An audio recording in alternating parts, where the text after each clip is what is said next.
Hi friends, good morning அப்படின்னு சொல்லிட்டு சுபா காலையிலே பாலை காய்ச்சி அந்த பக்கம் வச்சுட்டு காஃபியும் ஆற்றிட்டாங்க. ஆனால் குடிக்கிறதுக்கு நேரம் இல்லை, ஏன்னா லேட்டாக இருந்துட்டு டைம் பத்திரா கடை காலை சாப்பாடு மதியான சாப்பாடு எல்லாம் செய்ய முடிவு பண்ணியாச்சு.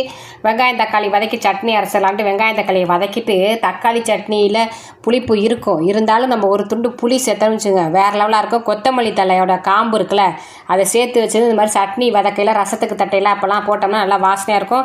வதக்கி அந்த பக்கம் வச்சாச்சு, ஆறிக்கிட்டு இருக்காங்க. உலை வச்சு அரிசி போடாச்சு, அந்த பக்கம் வெந்துட்டு இருக்காங்க.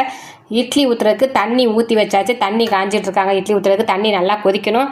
இடையில ஆற்றி வச்சிருந்த காப்பியை கபால்னு குடிச்சிக்கலான்னு குடிச்சிட்டாங்க.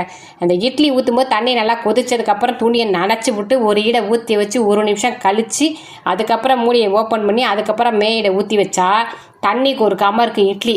நான் இட்லி சுடும்போது அதை அடிக்கடி சொல்லிக்கிட்டே இருக்கிறேன். சூப்பராக 10 நிமிஷத்தில் மல்லிகைப்பூ மாதிரி மலர்ந்துருக்குது பாருங்கள். எடுத்து தண்ணியை தொளிச்சு தட்டில் வச்சா அட்டா அது மாதிரி அவுள் போட்டு அரைங்க இட்லிக்கு சூப்பராக பாருங்கள் ரெடி ஆயிடுச்சு. தக்காளி சட்னி இட்லி சுட சுட ரெடி. ஓகே, பாய்.